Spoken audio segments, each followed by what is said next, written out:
Bienvenidos todos una vez más. Y yo tengo un tema por delante en esta mañana que no es un tema fácil, ni tampoco pretendemos cubrir todo lo que involucra este tema. Pero podemos empezar preguntándonos por qué sufrimos. Y la otra pregunta que viene detrás de esto, para aquellos que tenemos fe en Dios, es ¿por qué Dios permite el sufrimiento si Él es amor? Son racionamientos que hacemos en base a lo que la cultura nos ha sembrado. Todo tiene que tener una respuesta. Todo tiene que tener una razón. No siempre es así.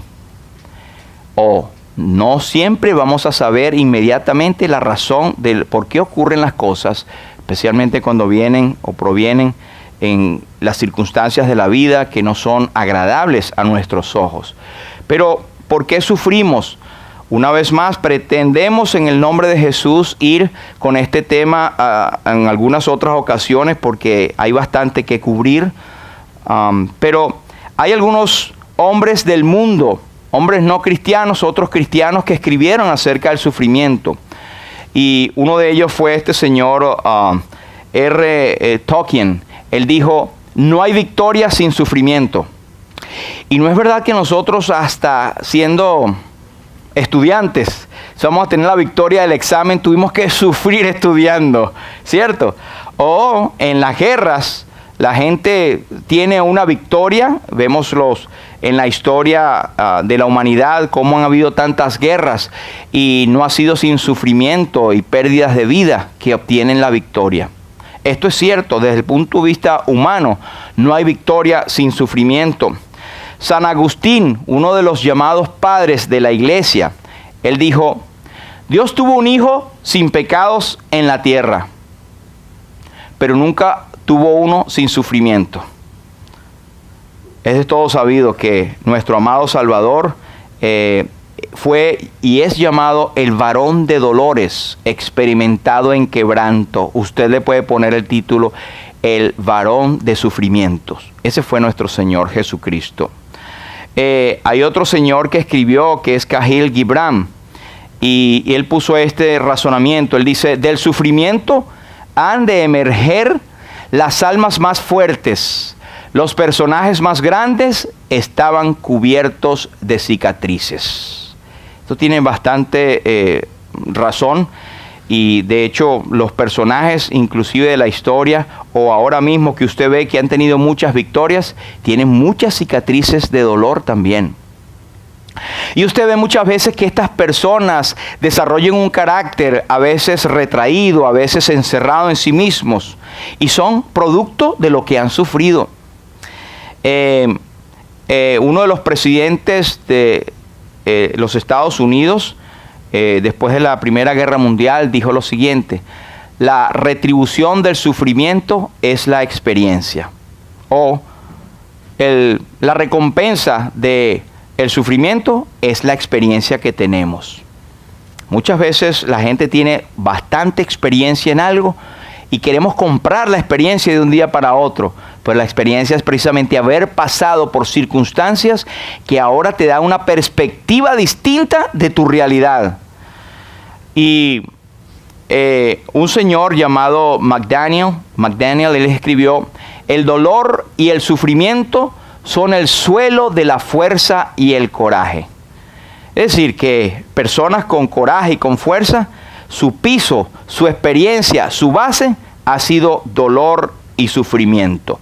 Pero ¿qué dice la palabra de Dios acerca del sufrimiento? Como dije anteriormente, es un tema bastante largo, complejo y no pretendo cubrirlo hoy, pero sí sacar algunas lecciones que nos van a ayudar a mirar el sufrimiento y a entenderlo, por lo menos en parte, desde el punto de vista bíblico. El apóstol Pedro, escribiendo bajo la dirección del Espíritu Santo en el capítulo 4, él dice, amados, no se sorprendan del fuego de prueba que en medio de ustedes ha venido para probarlos, como si alguna cosa extraña les estuviera aconteciendo. Sorpresivamente, la Biblia habla de que el sufrimiento no es algo en lo cual el cristiano debería decir, caramba, me agarró de sorpresa y este sufrimiento, yo no me esperaba esto. El apóstol lo dice, no se sorprendan del fuego de prueba que les ha venido, como si alguna cosa extraña les hubiese acontecido, como si es algo que es aparte de tu vida cristiana. Y aquí el apóstol, guiado por el Espíritu Santo, nos está enseñando que el sufrimiento es parte de la vida, pero la del cristiano aún más. Hay algunos líderes religiosos que hoy en día, y recuerde a usted esta famosa secta que decía, pare de sufrir, ¿se acuerdan?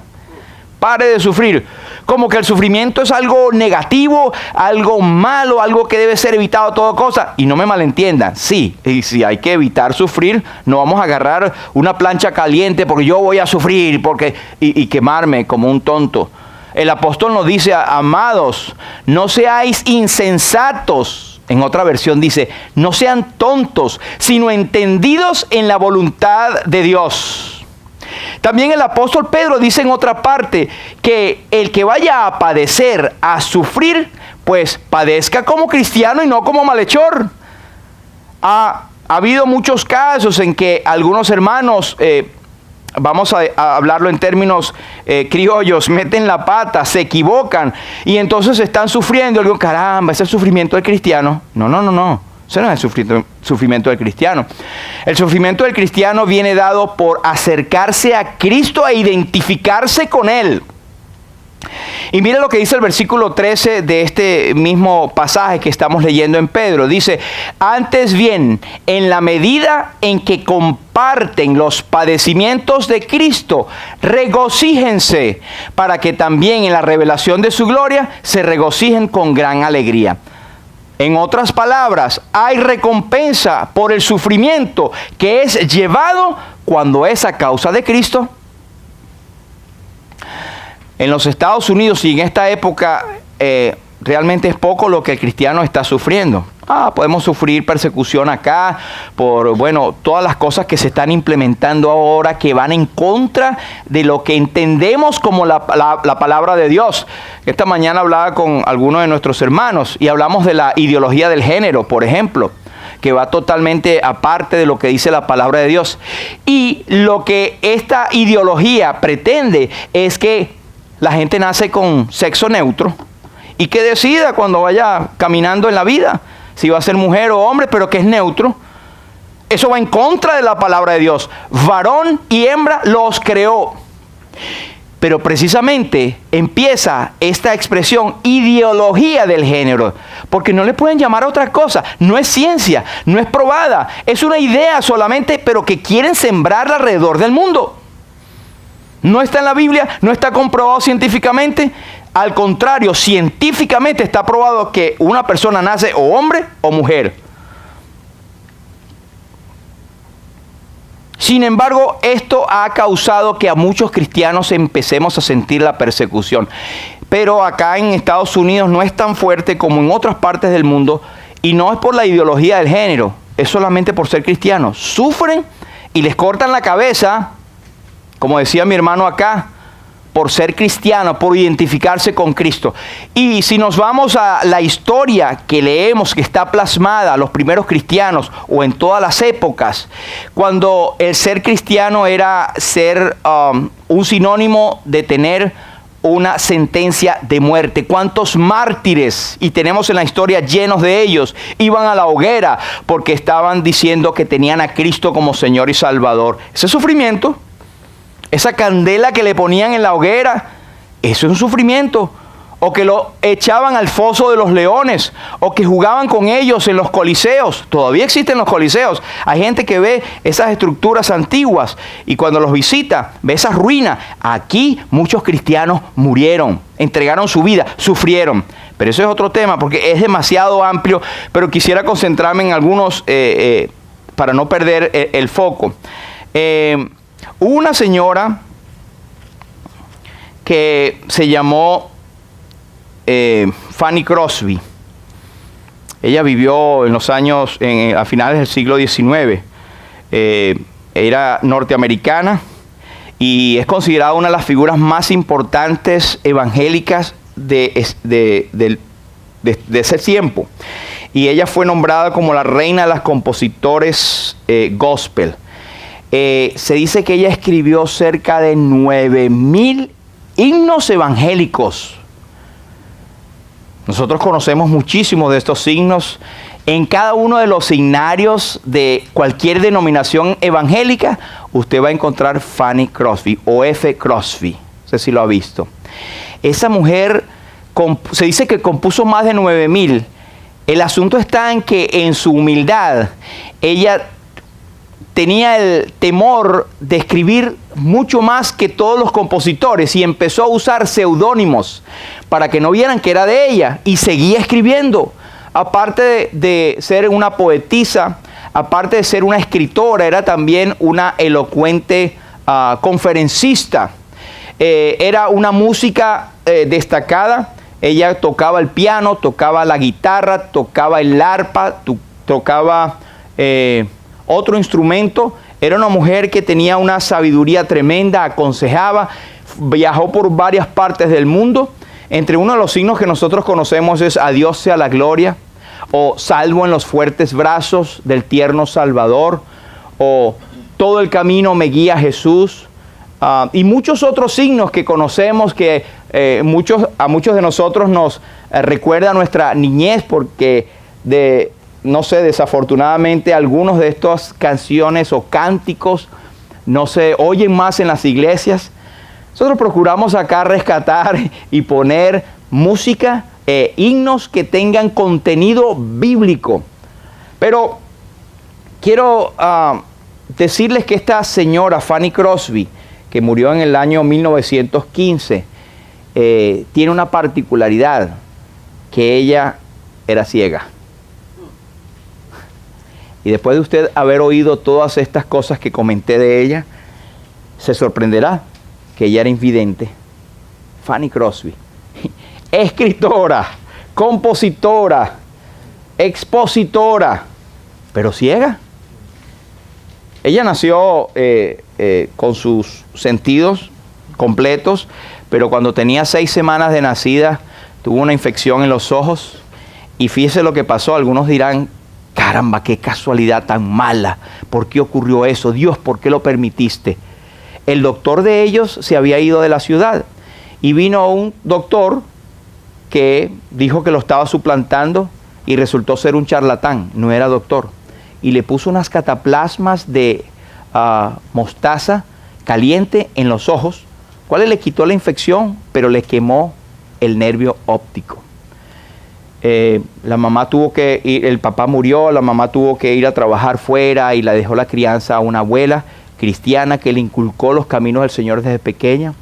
Ella, invidente, cuando tenía 15 años ya se sabía todo el Pentateuco, que es Génesis, Éxodo, Levítico, Deuteronomio, completo, de memoria. Los salmos y el Salmo 119 se lo sabía completico. Se sabía los 4 evangelios y muchas de las cartas de memoria. Por eso es que tenía esa facilidad de escribir. Pero una vez un predicador muy intencionado, no lo hizo de mala manera según dice la historia, se le acercó y le dijo: oh, señorita Fanny, ¿cómo es que Dios le ha dado tantos regalos, tantos dones, y no le dio el don de la vista otra vez? Se lo dijo de muy buena manera. Y ella le contestó de esta manera: esto lo he oído muchas veces, pero quiero decirle algo, que si a mí me tocara hacer una pregunta al Creador, vivir otra vez y pedir alguna otra cosa, pediría que volviese a nacer ciega. ¡Wow! Y ella escribió esto: oh, cuán feliz mi alma es, aunque yo no pueda ver. Estoy resuelta que en este mundo contenta habré de ser.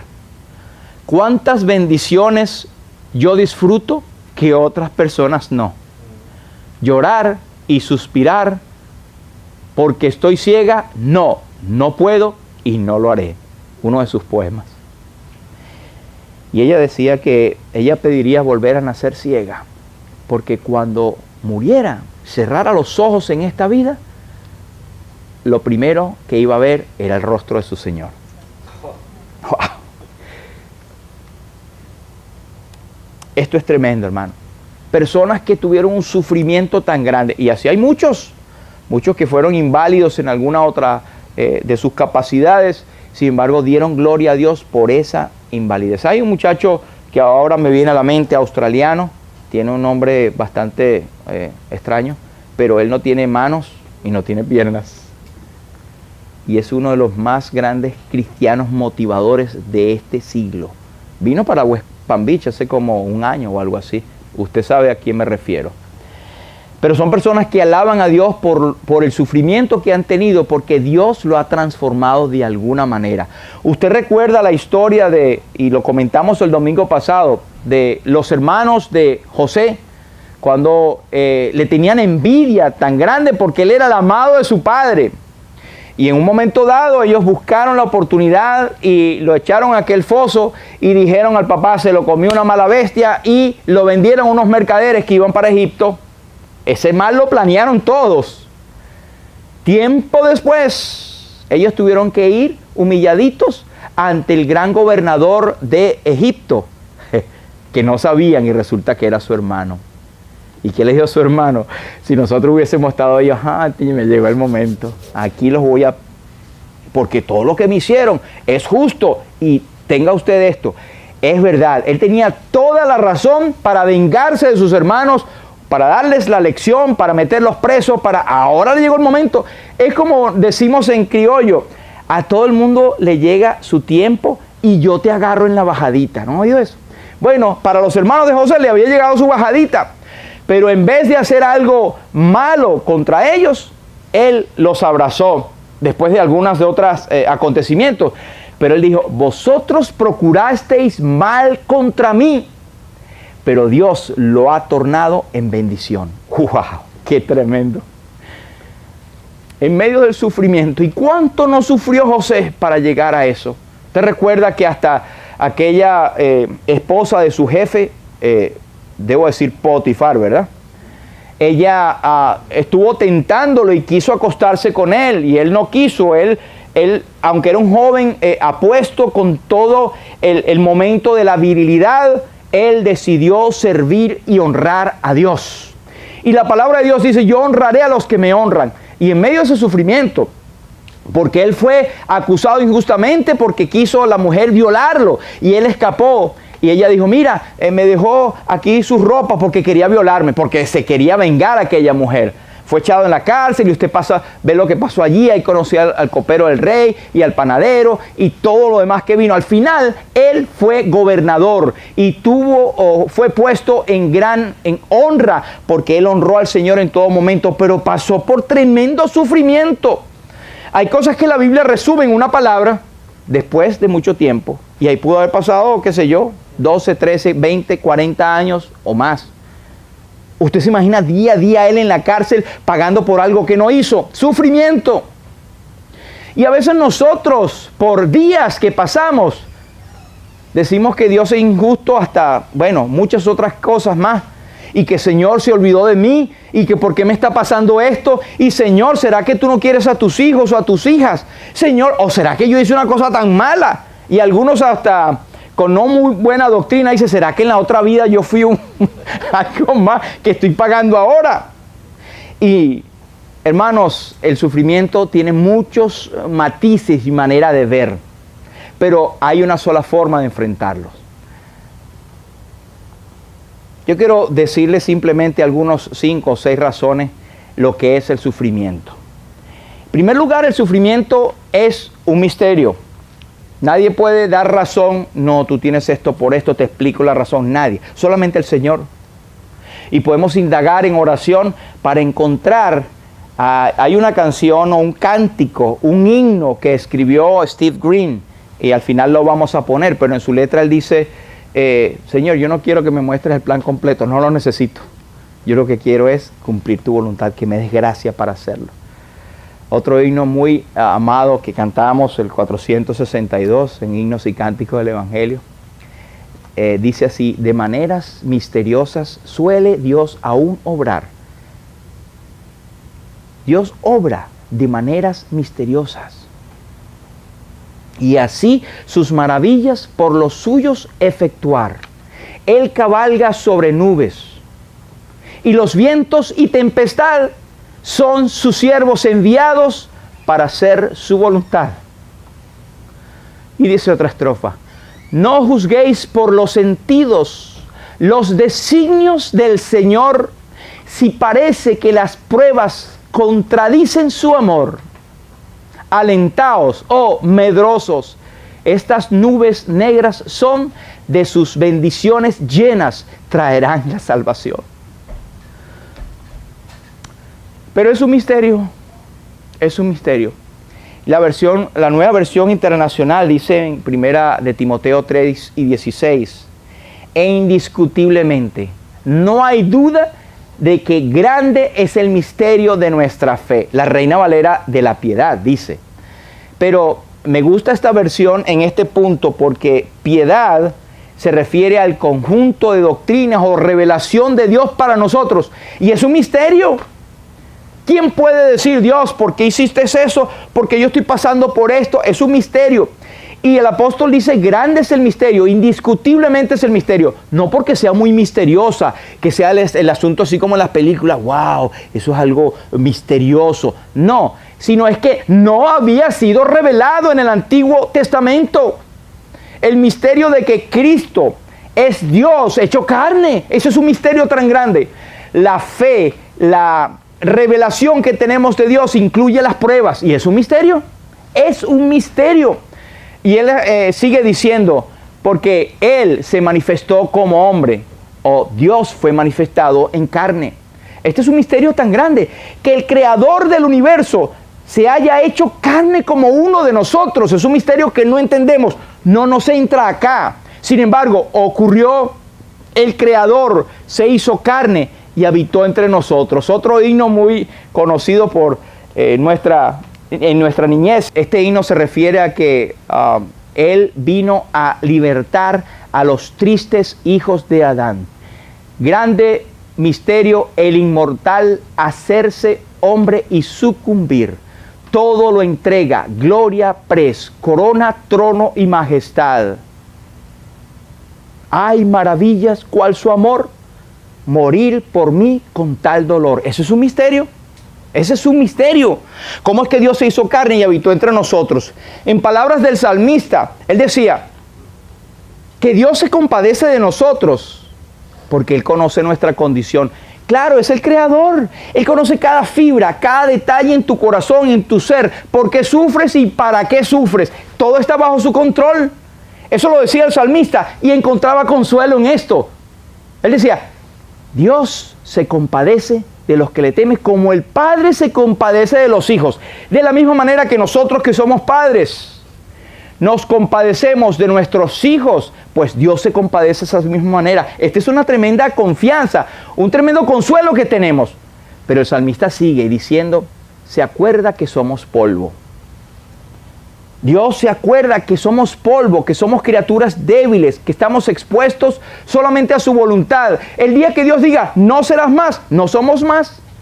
Todos nuestros días están contados. Él dice, le pusiste límite delante de ti, días en los cuales no pasará. Si tú les dejares, Él dejará de ser, dice Job. Job también nos habla del sufrimiento y él dice, en el capítulo 14, él dice, el hombre nacido de mujer, corto de días y hastiado de sinsabores. Usted puede poner su versión propia, dice, lleno de sufrimientos. Y dice, sale como una flor y es cortado. En la mañana florece y crece y en la tarde es cortado y se seca. Esa es la vida del hombre, desde la perspectiva de Dios. Pero volviendo al salmista, él dice, se acuerda que somos polvo. Pero gloria a Dios, esto nos dice a nosotros, la revelación que tenemos, no solamente es que Él se acuerda que somos polvo, es que Él se hizo polvo y habitó entre nosotros. Tomó forma de siervo, hecho semejante a los hombres, y llevó nuestro sufrimiento y aún más, para que nadie diga, oh, Dios no conoce mi sufrimiento, Dios no sabe cómo es esto, Dios está allá grandote, Dios tiene todo el universo que le sirve porque Él es soberano, pero no se acuerda de mí, de este detallito, de mí en mi sufrimiento, en lo que estoy pasando. No, Dios te tiene en su noticia, Dios sabe exactamente qué estás pensando, por lo cual estás pasando. No desesperes, Dios está contigo y el Señor Jesucristo, su presencia era con nosotros y Él lo dijo, yo estoy con vosotros todos los días hasta el fin del mundo. Así que es un misterio. Dice, se manifestó como hombre, fue vindicado por el Espíritu, y usted verá que en cada detalle de la vida del Señor, el Espíritu, cuando entró a ser bautizado, el Espíritu vino como forma de paloma y se posó en su cabeza. Y el Padre habló desde los cielos y el Hijo estaba allí, la triunidad perfecta mostrándose. El Espíritu Santo le dijo, y el Espíritu Santo lo comprobó, y el Espíritu Santo toma lo de Él y nos lo enseña. Luego dice, visto por los ángeles. Cuando Jesús nació, los ángeles anunciaron. Antes de nacer, el ángel Gabriel anunció a María. Le dijo, María, no, mira, lo que está en tu vientre es del Espíritu Santo. Y a José le dijo, no temas recibir a María por tu mujer, porque lo que en ella se ha engendrado el Espíritu Santo es. Luego vemos los ángeles jugando papeles importantes en muchos de los aspectos del Señor Jesucristo. En el Getsemaní, cuando el Señor sufría por nosotros, dice la palabra de Dios que ángeles vinieron a confortarle por el tremendo sufrimiento que tenía, aún sin haber estado clavado en la cruz. Era el peso de nuestros pecados que ya sentía sobre sus espaldas. Sin embargo, los ángeles vinieron a confortarle. Yo diría a darle ánimo, pero que siguiera adelante. Él tenía que pasar por ese sufrimiento por nosotros. También los ángeles, cuando Jesús resucitó, cuando las mujeres vinieron al sepulcro, ¿a quiénes encontraron? A ángeles. ¿A quién buscan? No está aquí, ha resucitado. ¿Por qué buscan entre los muertos a quien ha resucitado?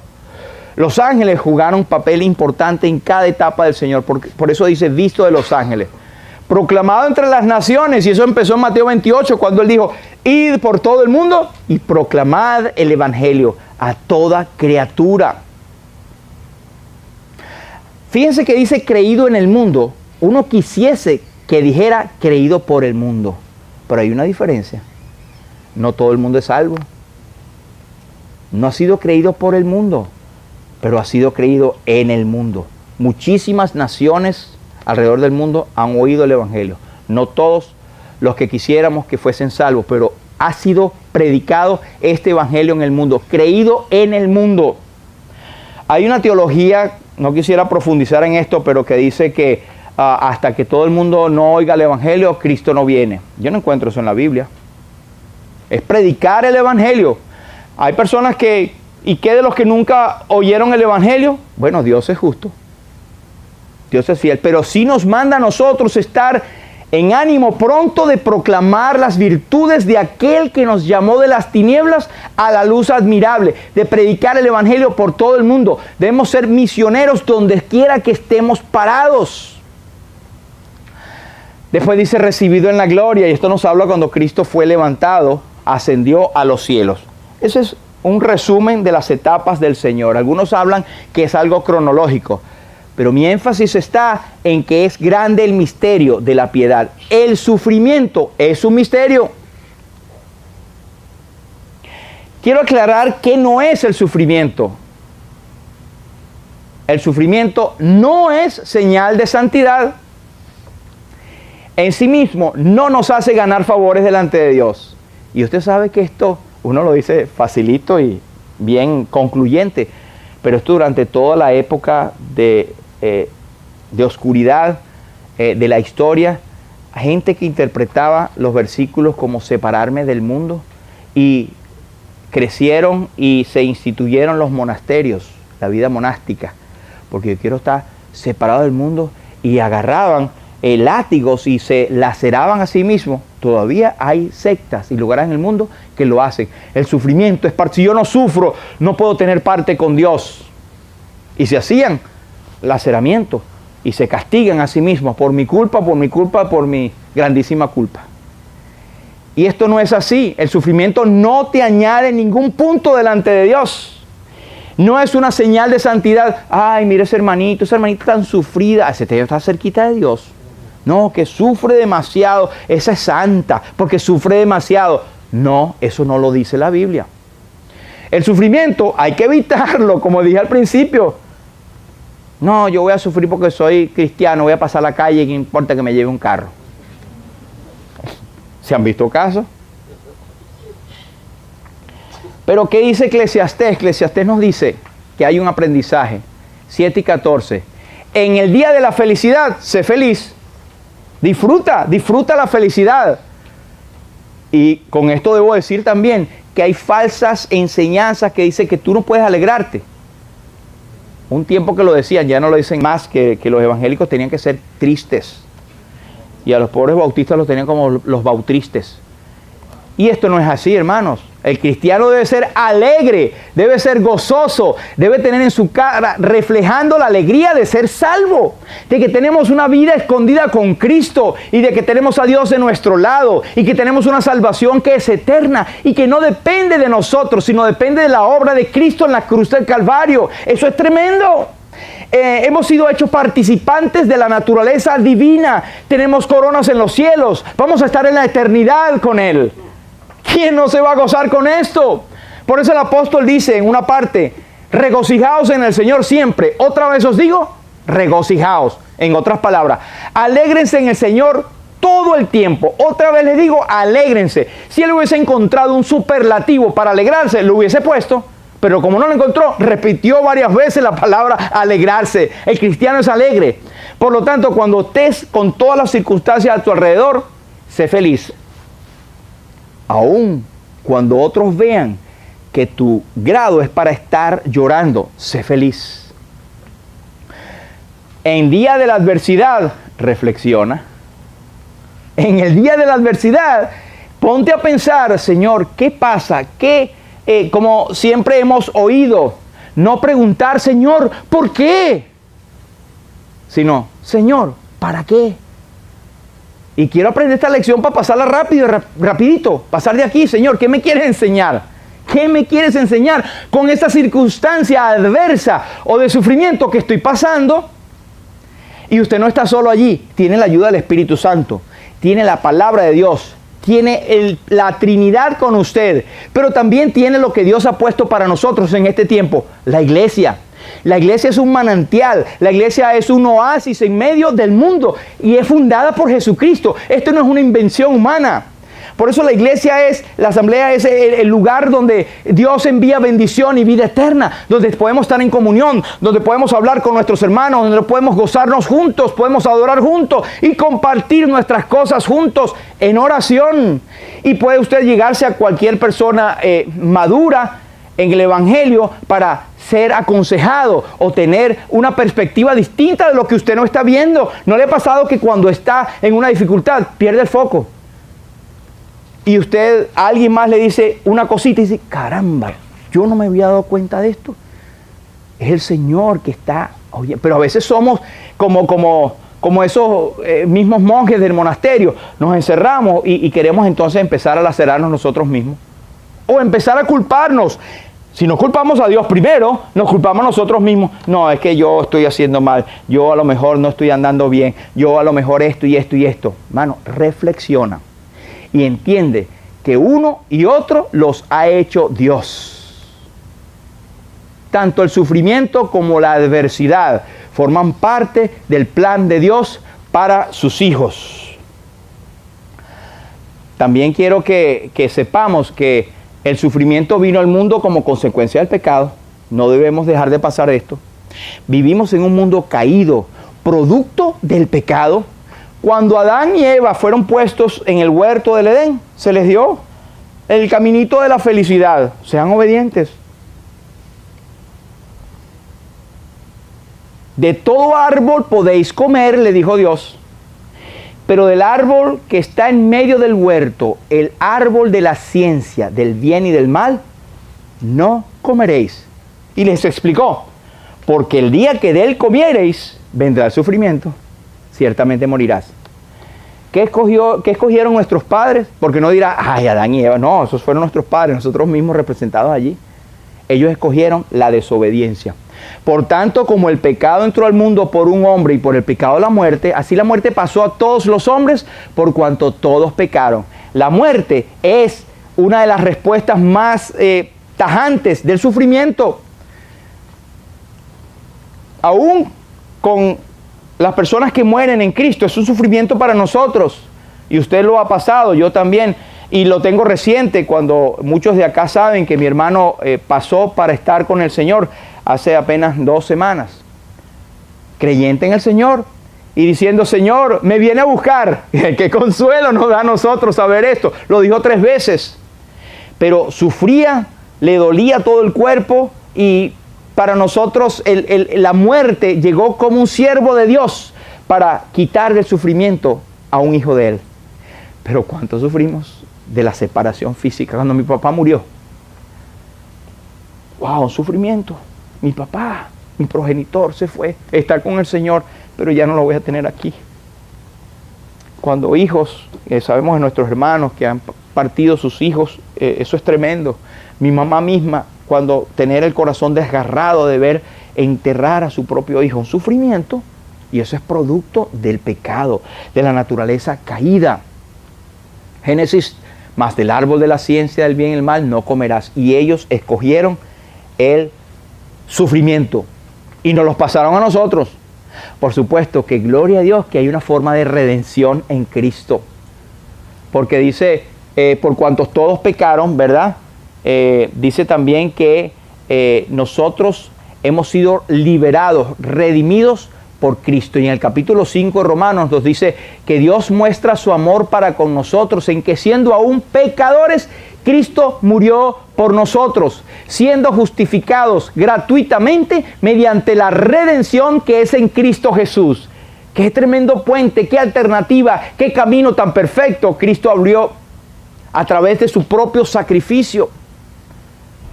Pero también el sufrimiento es causa de nuestras decisiones erradas. No le echemos, no, que sí, yo estoy pasando sufrimiento porque Dios lo permite. No, nosotros hemos tomado malas decisiones. Gálatas nos dice, no os engañéis, Dios no puede ser burlado, pues todo lo que el hombre sembrare, eso también segará. En esta versión dice, no se engañen, Dios no puede ser burlado, todo lo que el hombre siembre, eso también cosechará. Y muchas veces, inclusive siendo creyentes en Cristo, sembramos, bueno, hay un dicho que dice que el que siembra vientos, cosechará tempestades. Y eso lo dejo a que el Espíritu nos abra allí acerca de cómo estamos sembrando hoy en día. ¿Qué estamos dejando a nuestros hijos, a nuestros familiares, a nuestro entorno, a nuestro esposo o nuestras esposas? ¿Qué estamos dejando en la sociedad? ¿Cómo queremos ser recordados? ¿Cómo actuamos? ¿De qué manera nosotros estamos sembrando hoy en día? Todo lo que sembremos, eso va a ser cosechado. Hay personas que han en un momento dado caído en una aflicción tan grande, un apuro, y de repente de la nada aparece alguien que es enviado por el Señor, por supuesto. Y dice, caramba, pero gracias por ayudarme, ¿cómo sabías tú? No, mira, cuando yo estuve en esa situación hace años, tú hiciste esto por mí. Personas inconversas, ahora yo lo quiero hacer por ti. Sembró bien y obtuvo bien. Al contrario, personas que están pasando por situaciones y están hundidos en un pozo y pasa alguien que tiene un salvavidas y cuando lo vio se lo metió en el brazo y siguió. Hey, ¿qué pasó? ¿No me vas a ayudar? No, cuando yo estuve en eso, tú no lo hiciste. Así actúa el mundo, hermanos. Actúa en venganza. Por supuesto, el creyente no debe ser así.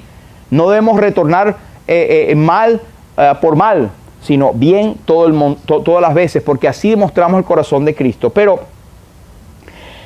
algunos ejemplos de las malas decisiones. En Génesis 12, usted recuerda cuando hubo hambre en toda la tierra y Abraham tomó la decisión de descender a Egipto y pasar un tiempo allí porque el hambre era bastante brava en la tierra. ¿Y qué dijo? Ahí lo vimos el domingo pasado. Mira, Sara, di que tú eres mi hermanita. porque tú eres muy bonita y tal, entonces me van a querer matar a mí para agarrarte. Diré que eres mi hermanita. Él tomó una decisión sin tomar la previsión que Dios podía tener, que Dios le iba a proteger. Bueno, primeramente, él ya estaba en un camino descendiente, porque ¿por qué causa se fue a Egipto? Él ha podido pensar en la provisión de Dios, no Egipto. Y Egipto para el creyente hoy en día representa el mundo. Descender a Egipto. Bueno, lo cierto es que él tomó una decisión y después tuvo sufrimiento, porque el mismo faraón le echó un regaño tan grande y de broma no lo mata. Lo metió preso y después le dijo, bueno, te voy a sacar y te voy a darle todo lo que él necesite y que se vaya de aquí. Lo expulsó. Fue persona no grata. Ahora, ¿cómo podía Abraham hablarle entonces del Dios de sus padres y hablarle del Dios bondadoso con ese testimonio que dejó Abraham? Pero también en Génesis 16 tenemos la historia de el mismo Abraham cuando su mujer Sarai no tenía hijos en ese momento. Y ella tomó la mala decisión de decirle, mira Abraham, tenemos ahí a la criada y Agar, ¿por qué no la agarras y le das un hijo para que sea el hijo que yo no tengo? Y me da como un poquito de extrañeza, por no decir risa, que dijo, después de esta parte, te ruego que te llegues a mi sierva. Dice que Abraham enseguida lo hizo. No me puso a esperar. Caramba, mira, esto no debería ser. No, ahí está bien, yo voy a complacer a mi mujer. Pero fue una mala decisión. Eso no, recuerden, estamos hablando en esta época de más de 1800 años antes de Cristo. Así que hoy hay métodos in vitro, hoy hay adopción, ok, tenga cuidado. Lo cierto es que la decisión que tomó ella, condonada por su esposo, fue una decisión que hoy en día nos trae sufrimientos, porque ella tuvo a su hijo Ismael. Después que tuvo a su hijo Ismael, el sufrimiento fue inmediato. Ella, Agar, la veía con desprecio a Sara, que no tenía hijo, y entonces empezaron a tener como preferencias con el muchachito, y bueno, ella empezó a quejarse, pero eso no es lo más importante. Lo más importante es que Ismael, a partir de ahí, fue el padre de todos los ismaelitas. Hoy en día son todos los musulmanes. De Argelia, Irak, Egipto, todos los árabes son los hijos de Ismael. Y los hijos de Ismael han estado en guerra constante contra los israelitas. No solo hagan con ellos, con nosotros también. Y usted sabrá que el ataque a las Torres Gemelas fue causado por un ismaelita, Osama Bin Laden. Y usted pare de contar, no todos son violentos ni malos, debo aclarar, hay gente muy buena entre los ismaelitas o los árabes. Pero eso es un sufrimiento que ella nos pasó a toda la humanidad por una mala decisión.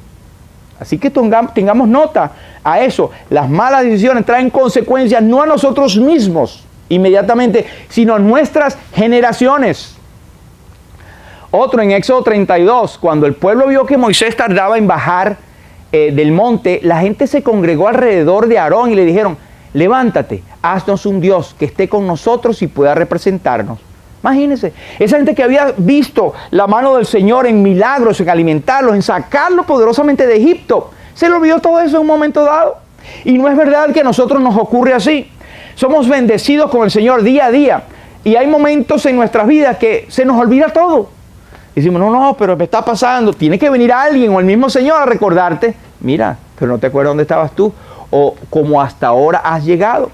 Por eso me gusta la palabra de Samuel cuando dice, y Mispa, y puso aquel nombre Ebenezer, porque hasta aquí nos ayudó el Señor. Debemos siempre ver nuestra vida, cómo el Señor nos ha provisto para nuestras vidas, ser agradecidos. Aquellos empezaron a ser idólatras en 5 minutos, pues tuvieron una consecuencia. Esa decisión les trajo mucho sufrimiento y fueron castigados. En 2 Samuel, al atardecer, el rey David se levantó de su lecho y se paseaba por el terrado de la casa del rey. Ustedes saben qué pasó allí. Y la decisión no fue que se levantó tarde, ni que se fue al terrado. La decisión fue no estar haciendo lo que debía de hacer. Su pueblo estaba en guerra. Y el rey durmiendo. Y se levantó al atardecer. Imagínense, yo no sé, y no había televisión. Estaba trasnochado, ¿por qué? No sé. Pero lo cierto es que él se para al atardecer y en vez de pararse a orar por mi pueblo que está guerreando, mis capitanes allá enfrente, no, a pasearse. Y ahí estuvo la tentación, porque estaba débil, estaba sin provisión, y el enemigo sabe de qué patica estamos cojeando. Entonces, al ver a aquella mujer Betsabé bañándose desde el terrado, pues la codició, y como era rey, mandó a traerla y durmió con ella. Y no solamente eso, que comete adulterio, sino que manda a matar a su marido porque él era estorbo. El tipo se cegó totalmente. Entonces a Urías Eteo lo puso en lo más malo de la batalla para que muriera. Y eso antes, porque él había dicho que lo sacaran, que a ver si dormía afuera, y el tipo no quería. El tipo quería estar cuidando a su rey. Al final lo pusieron lo más recio de la batalla y murió. Se convirtió en asesino. Mala decisión. Ahora, ¿usted cree que eso quedó allí? Se le murió su hijo, el que nació. Lloró, ayunó y el hijo murió. Tuvo consecuencias funestas de sufrimiento. Y él rasgó sus vestidos, lloró, oró. Y al final dijo, bueno, yo iré a él, pero él no vendrá a mí. Tuvo que venir aquel profeta Natán para decirle, David, tú has hecho mal. Hiciste esto, aquello y lo otro. Y el Salmo 51 es el precioso resultado de un corazón contrito y humillado. Y él dice, ten piedad de mí, oh Dios, conforme a tu misericordia, conforme a la multitud de tus piedades, borra mis rebeliones. Contra ti solo he pecado y he hecho lo malo delante de tus ojos. Crea en mí, oh Dios, un corazón limpio y renueva dentro de mí un espíritu recto. No me eches de delante de ti, ni apartes de mí tu Santo Espíritu. Lea ese salmo. Un salmo de sufrimiento. Pero no solamente eso.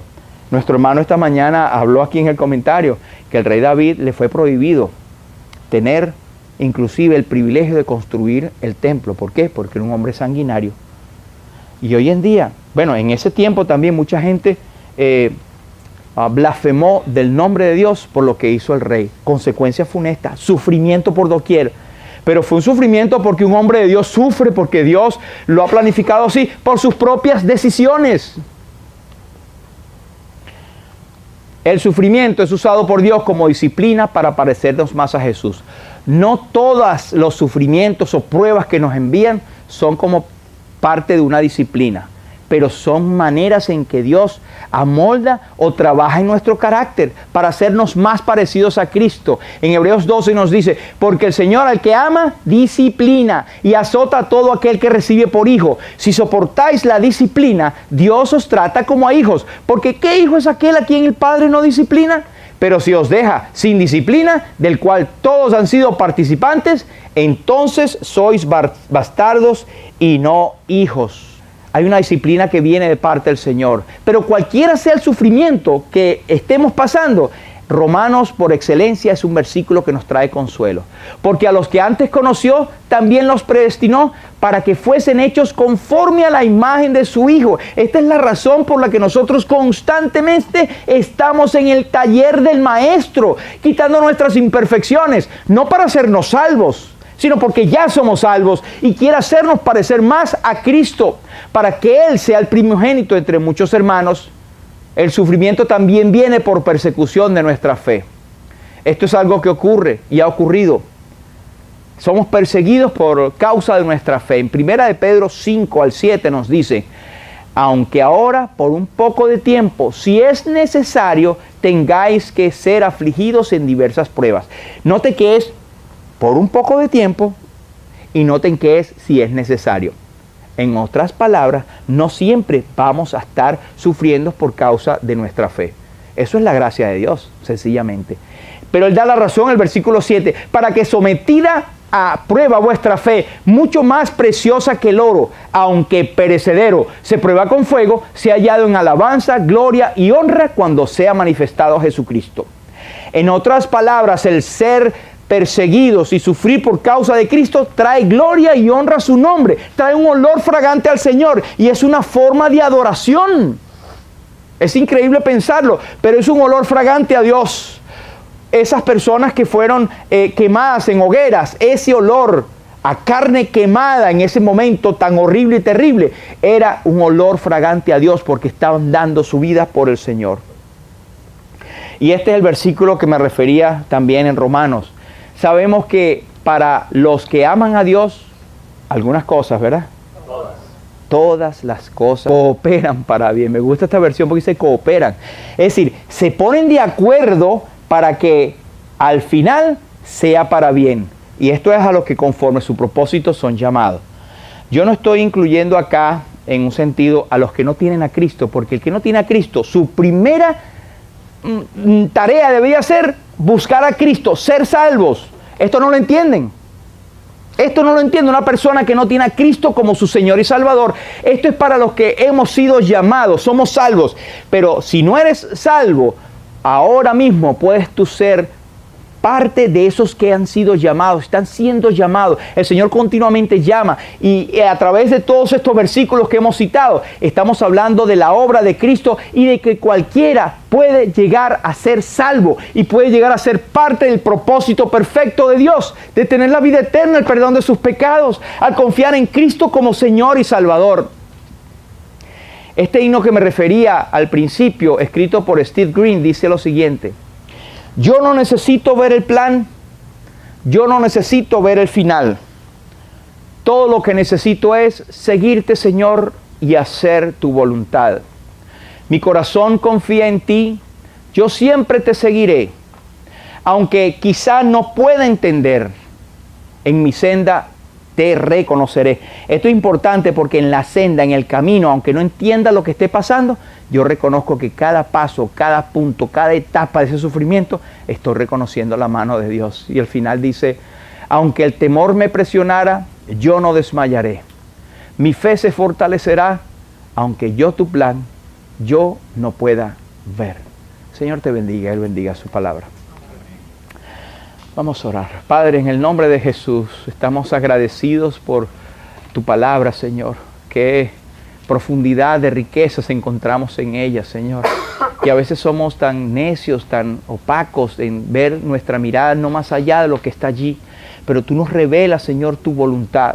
Y gracias porque aunque el Señor sufrió tal contradicción de pecadores contra sí mismos, tanta oposición de parte del mundo, Él no dejó de hacer la voluntad tuya, sino que fue a la cruz, teniendo el gozo puesto delante de Él, menospreciando el oprobio, y se sentó a la diestra de la majestad en las alturas, una vez consumada la obra. Señor, y nos ha dejado ejemplos para que sigamos sus pisadas. Es verdad, en el llamado que tú nos das, es el llamado a morir con Cristo. Aunque no necesariamente a veces tengamos que morir literalmente y tener sufrimiento. Siempre en nuestras vidas vamos a tener pruebas, dificultades, sufrimientos. Pero tenemos la gracia tuya y la promesa de que el Señor está con nosotros. Señor, quiero rogarte que en esta mañana tú confortes nuestros corazones. Si estamos pasando por algún sufrimiento, que sepamos que tú estás allí en cada etapa. Hace días que hablábamos de Elías cuando estaba en aquella cueva. Estaba deprimido, estaba asustado, estaba atemorizado, había perdido el foco y la confianza en ti. Y oyó aquella voz en medio de la cueva preguntándole: Elías, ¿qué haces aquí? Y meditábamos que, Señor, tú estás en la cueva, tú estás en los sitios más oscuros que nosotros estamos pasando, por guiarnos, por sacarnos de allí, porque tu presencia irá con nosotros en cada detalle, Señor. Gracias, gracias por hacernos saber esto, y gracias por tu evangelio, gracias por la obra de Cristo en la cruz del Calvario. Señor, gracias por su sangre derramada, por su resurrección y por el poder que tú nos has dado. No un espíritu de cobardía, sino de amor, de poder y de dominio propio. Señor, suplicamos que si hay personas que no tienen a Cristo como su Señor y Salvador, que hoy, ahora mismo, sea el momento en que echen mano de la vida eterna, dejando sus pecados, arrepintiéndose y aceptando a Cristo como Señor y Salvador para tu gloria y tu honra. Y los que ya somos, ayúdanos a consolarnos con estas palabras. A ti sea la gloria, Señor. Te bendecimos y te damos gracias en el nombre precioso de Jesús. Amén. Amén.